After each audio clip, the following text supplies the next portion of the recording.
قومی اسمبلی میں بل پیش ہوا، صحابہ کرام کی توہین پر عمر قید کی سزا ہوگی۔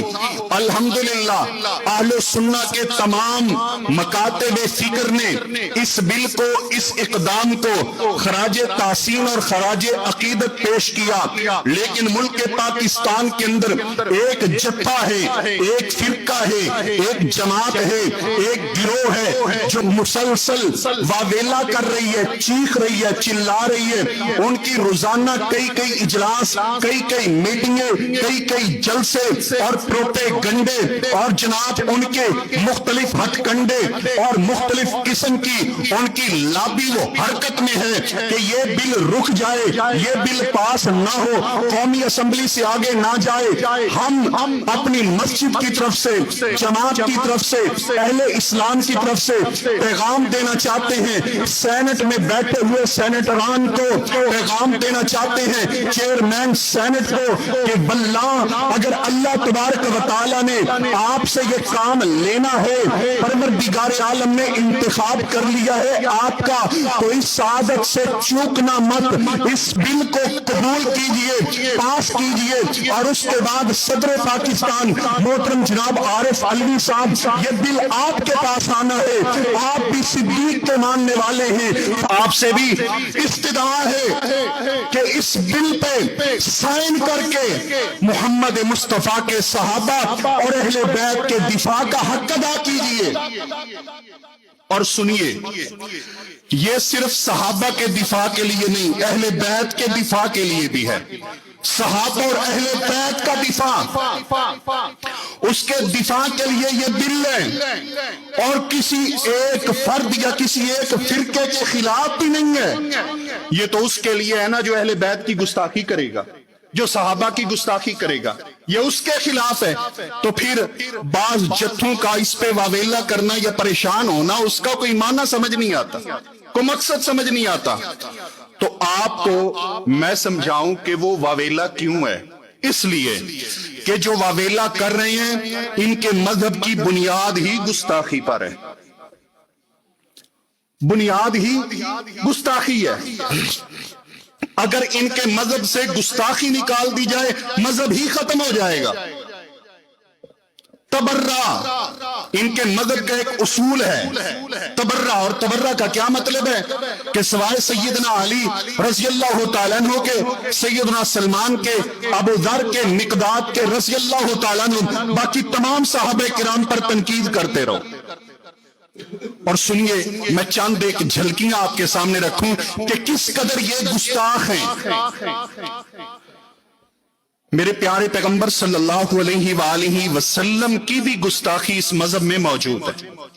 نبی کائنات کی کتاب کا نام، انہوں نے ایک کتاب لکھی خصائل معاویہ، اس کا صفحہ نمبر 431 ہے۔ اس کتاب کے مصنف نے لکھا، غور کیجئے، کہ رسول اللہ صلی اللہ علیہ وسلم ابو بکر صدیق رضی اللہ تعالیٰ عنہ، سیدنا عمر رضی اللہ تعالیٰ عنہ اور سیدنا عثمان رضی اللہ تعالیٰ عنہ نے مطاع کیا۔ بات سمجھ آ رہی ہے؟ نعوذ باللہ من ذالک، نقل کفر نہ باشد۔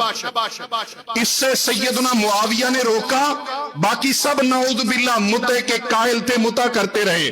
لا حول ولا قوت الا باللہ۔ حضرات گرامی، اس کے بعد میرے پیغمبر کی گستاخی ہی نہیں، تمام انبیاء کرام کی گستاخی۔ کتاب کا نام ہے خورشیدی خاور۔ اس کتاب کے اوپر مؤلف لکھتا ہے کہ حقیقی شیعہ وہ ہوتا ہے جو یہ کہے کہ علی تمام نبیوں سے افضل ہے۔ آپ استغفر اللہ پڑھیں اور یہ بھی سنیں کہ یہ صرف کتابوں کے اندر ہی نہیں، بلکہ دور حاضر کا ایک معروف ذاکر شہنشاہ نقوی اپنے خطاب میں، اپنی تقریر میں کہتا ہے کہ اگر ہمارا یہ نظریہ ہے کہ علی تمام انبیاء سے افضل ہے تو اس میں قباحت کیا ہے، ہم مانتے ہیں۔ جبکہ علی میرے پیغمبر صلی اللہ علیہ وآلہ وسلم کے چوتھے خلیفہ ہیں۔ اور ایک اور وہ یہ کہتے ہیں کہ سیدنا علی چوتھے خلیفہ ہیں، کیسے؟ کہتے ہیں اللہ تعالیٰ نے ٹوٹل زمین میں 4 خلیفے بنائے. کتنے؟ 4. پہلے آدم، دوسرے نوح، تیسرے ابراہیم اور چوتھے علی. اس طریقے سے چوتھے خلیفہ. حضرات گرامی، پھر امام کائنات علیہ السلام کی اس حد تک گستاخی. کتاب کا نام حیات القلوب، صفحہ نمبر 891 اور جلد نمبر 3. اس کے اوپر یہ لکھتے ہیں کہ رسول اللہ صلی اللہ علیہ وسلم حضرت زید بن حارثہ رضی اللہ تعالیٰ عنہ کے گھر گئے. حضرت زید کی بیوی زینب رضی اللہ تعالیٰ عنہ وہ غسل فرما رہی تھی اور رسول اللہ صلی اللہ علیہ وسلم نے اس حالت میں ان کا مشاہدہ کیا. حیات القلوب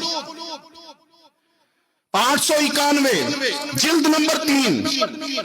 میں ایسے ہی تصوراتی باتیں نہیں کر رہا. اب جب یہ بل پیش ہوگا تو ان لوگوں کو پریشانیاں کیوں نہ ہو؟ ان کا تو مذہب اس پہ قائم ہے. اور حضرات گرامی، حیات القلوب ہی کتاب کا نام ہے، صفحہ نمبر 901 اور جلد نمبر 2. اس کے اوپر ملا باقر مجلسی یہ بھی لکھتا ہے کہ جب امام قائم آل محمد امام غائب، ہمارے 12ویں امام وہ آئیں گے، 12واں امام آئے گا. ہمارا بھی عقیدہ ہے امام مہدی آئیں گے. اہل سنت کا نظریہ یہ ہے کہ وہ پیدا ہوں گے. وہ کیا ہوں گے؟ پیدا ہوں گے. ان کا موقف یہ ہے کہ وہ ابھی کسی غار میں چھپے ہوئے ہیں تو وہاں سے وہ نکلیں گے. 12ویں امام وہ آئیں گے اور وہ ظہور کے بعد، آنے کے بعد سب سے پہلے سیدہ عائشہ کی قبر پہ جائیں گے اور انہیں قبر سے باہر نکال کے ان پہ حد لگائیں گے. وہ عائشہ جس کی عفت اور پاک دامنی میں اللہ مالک کائنات نے قرآن کی 18 آیات نازل فرمائی ہیں، اس کے متعلق یہ نظریہ رکھتے ہیں اس بل سے چیخے نہ تو اور کیا کریں، چلائیں نہ تو اور کیا کریں، تکلیف نہ ہو تو اور کیا ہو. اور حضرات گرامی، حیات القلوب کا ترجمہ صفحہ نمبر 923 اور جلد نمبر 2. اس کے اوپر یہ لکھتے ہیں کہ ابو ذر، علی، مقداد، سلمان رضی اللہ تعالیٰ عنہ، ان چاروں کے علاوہ نبی کے باقی سارے صحابی ہی مرتد ہو گئے تھے. اور میں آپ کے لیے ایک اور عرض بھی یہاں پر کروں گا. باقاعدہ یہ مواد ویڈیوز کی صورت میں موجود ہے کہ ان کے ذاکرین اپنی اپنی مجالس میں بیٹھ کر خراج تحسین پیش کرتے ہیں. کہتے ہیں ہم خراج تحسین پیش کرتے ہیں اپنے ان 54 MPAs کو جو شیعہ تھے اور جنہوں نے عثمان بزدار کی حکومت میں صحابہ کے دفاع کے لیے پیش کیا جانے والا بل رکوایا. آپ کہاں بیٹھے ہیں؟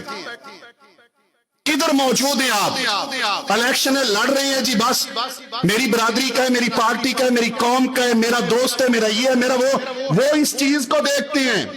آپ دیکھیں اس وقت آپ کی قومی اسمبلی میں، صوبائی اسمبلیوں میں آپ کے اوپر حکومت کرنے والے رافضیت ہی رافضیت ہے، اور وہ اس بنیاد پہ، اس بیس پہ اپنے لوگوں کو آگے لے کے جاتے ہیں. اس لیے خدا را دین کو دیکھیے، ووٹ دیتے ہوئے دین کو دیکھیے، اسلام کو دیکھیے، صحابہ کی محبت کو دیکھیے، اہل بیت کے پیار کو دیکھیے. اگر آپ کسی رافضی کو منتخب کر کے صحابہ کے گستاخ کو آپ اپنی اسمبلی میں بھیج رہے ہیں تو وہ صحابہ کے دفاع کی جنگ نہیں لڑے گا، وہ صحابہ رضوان اللہ تعالی علیہم اجمعین پر تنقید کی جنگ لڑے گا. اور یہاں پر میں یہ عرض کروں، جب یہ بل آپ کی صوبائی اسمبلی میں عثمان بزدار کے دور حکومت میں یہ پیش کیا گیا، اس وقت خراج تحسین پرویز الہی کو جو سپیکر تھے اور جن کی تگ و دو سے وہ بل صوبائی اسمبلی سے منظور ہوا، اس کے بعد پوری یہ رافضی لابی ساجد نقوی حرکت میں آیا ہے اور اس نے پوری اس لابی کو تحریک دے کر اس بل کو آگے جانے سے روکا. وہ بل گورنر سرور کے پاس پڑا رہا، اس پہ سائن نہیں ہو سکے کیونکہ اس لابی کا پریشر تھا. اور اس وقت بھی یہ بھرپور پریشر ہے، اس لیے غیرت کرنی ہے، آواز اٹھانی ہے آپ نے.